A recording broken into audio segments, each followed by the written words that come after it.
Stories in today's video. 1. Update: I, 29F, am traveling overseas to meet my online boyfriend, 38M, in a week. He just said he had to cancel too. Update: my wife, 28F, found out that my mother, 59F, and I, 28M, have been lying to her about me and my wife's baby, 0M, for months. 3. Update: I, 34F, feel unattractive and my husband, 41M, of 5 years has low libido. So many through comments and PMs requested an update from my previous, and so I thought I'd do one. After my post I FaceTimed him to say what I wanted to say and end things. He tried to get me to postpone my trip and even tried to give me money to make me less mad at him. I told him whatever we had was over as I could no longer trust him. He cried, which made me feel weird. I wished him and his ex the best and ended the call. I went on my trip and had a top CL*SS time. The Reddit community really astounds me sometimes.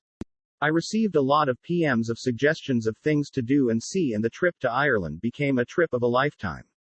In Dublin I did meet up with a very kind Redditor who showed me around the city and came with me to a bunch of museums during my stay.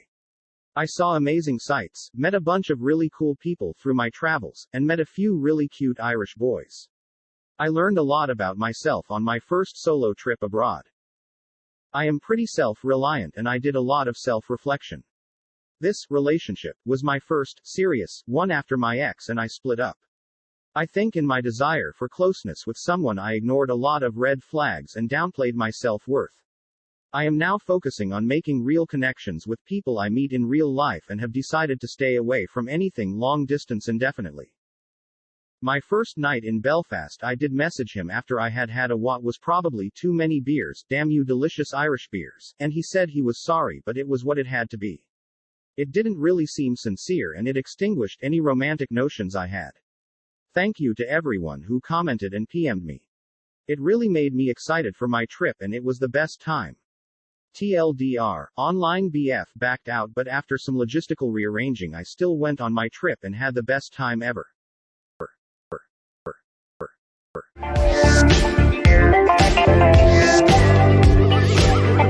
Original. Don't think anyone would particularly care about an update, but I all appreciated the insight anyways. So here's an update. After I wrote the original post, my mom took my son to stay overnight with my wife's sister so that the two of us could have the house to ourselves. We pretty much just talked for an hour while constantly reaffirming that we love each other a lot and want to sort this out. I apologized and explained why I did what I did. She said that feeling like she was there for our son's milestones was really just a band-aid solution that didn't actually convince her she was present. She said that if she actually had been using the milestones to feel like she was present, this would probably have felt worse for her. But since she wasn't, in her words, deluding herself into thinking she's actually home, her main issue was that I lied, which hurt her feelings. I apologized and explained that I honestly thought that she would prefer the lying if given the choice. She said she understood where I was coming from and that she felt betrayed when she realized, but she sees that I was doing it because I love her and she thinks we'll probably laugh about it with our grandkids one day. Yes, I am very aware I don't deserve my wife. Some things came out on my end that I wasn't going to tell her and didn't mention in my last post, namely, that I'm scared she's going to become suicidal. My uncle committed suicide when I was a child, in part from working in a high-stress job where he made a huge and costly mistake. One of my wife's colleagues attempted suicide while she was on mat leave. Being a working mom is bad enough. Being a resident in this program is bad enough. Both combined are a recipe for trouble. Since our son was born and the incident with her colleague happened, I've been afraid that if her home life wasn't perfect, it would push her over the edge. Anyways, she assured me that that's not happening, and I think saying it out loud also made me realize it's a pretty irrational, groundless fear. We ordered takeout and sat together watching the real videos I have of all our son's firsts. I also have a special folder of pictures, videos of my son with my wife, so we went through that after. She almost choked from laughing so hard when I tentatively revealed the beanbag trick. I am the laughingstock of her friend group chat. So I guess we're already at the stage where we're laughing about it. Thank you to those who responded to the last post. The stereotype of someone in advocating divorce every time anything happens is true. TLDR, marriage is work. I am stupid. I stupid. I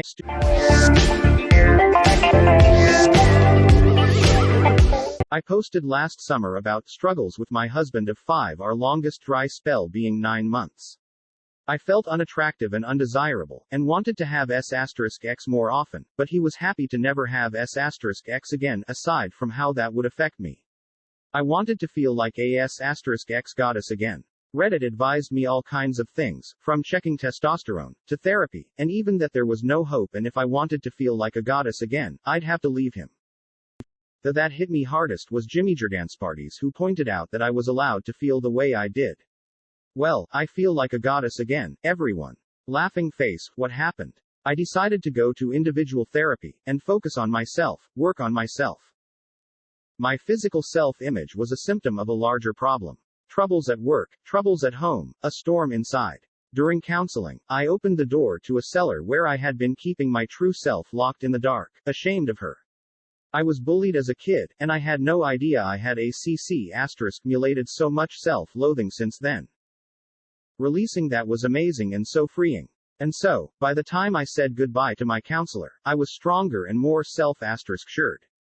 I realized I had been sacrificing so much of myself for the sake of others, especially the important men in my life, my husband, my boss, my father, my manager, etc.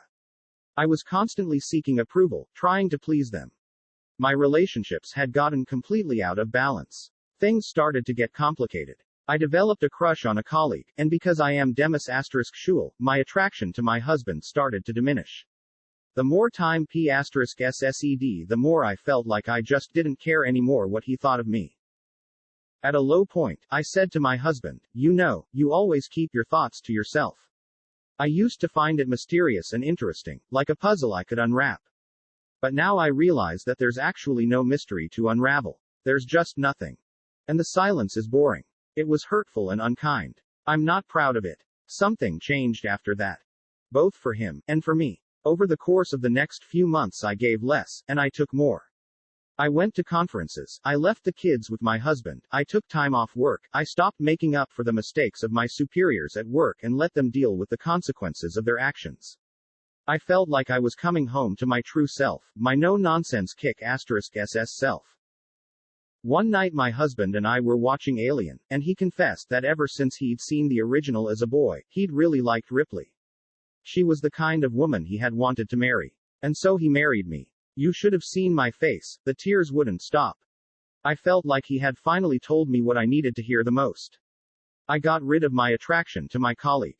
It's actually not that hard as a demi, I just focused on everything I didn't like about them, and within a week or two the crush was totally gone. I find them a total turn off now. Do you remember I mentioned I wasn't able to initiate S*X? That's because it was a huge turn off for my husband. One evening we discussed why, and you know what? He felt too much pressure if I initiated, because he thought he'd have to perform.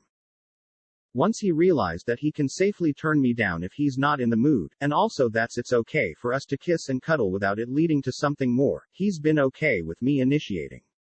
You'd think you wouldn't get to age 40 without having figured that out, but hey. I guess people never cease to throw surprises? Haha. Our S*X life improved a lot. I no longer needed his praise to soothe my self-loathing, so I was less needy about it. He initiated a bit more often. But more importantly, with greater enthusiasm and quality. He chooses what I wear sometimes, and I feel so beautiful when he looks at me like I am the only being that matters. And he compliments me. We even got into a bit of light DS, which has spiced things up a lot. Even though I had fallen out of love with him for a while, I have fallen back in love with my husband stronger and harder than ever before. I couldn't be happier. I love myself, and I love him so much. He's just the best partner I could ever wish for. An LT3 thank you Reddit for helping me through one of the hardest lows in my life, and thank you especially Jimmy Jr. Dance Party for your advice and encouragement. TLDR, I felt unattractive and my husband didn't want S*X. I went to a counselor. I stopped self-loathing. Husband and I fell back in love again and have great S*X. Update. OMG thank you for all the comments and awards. I have no words. I thought maybe 5 people would care about the update, not this amazing amount of encouragement. Thank you so much, so glad to have been on this journey with you.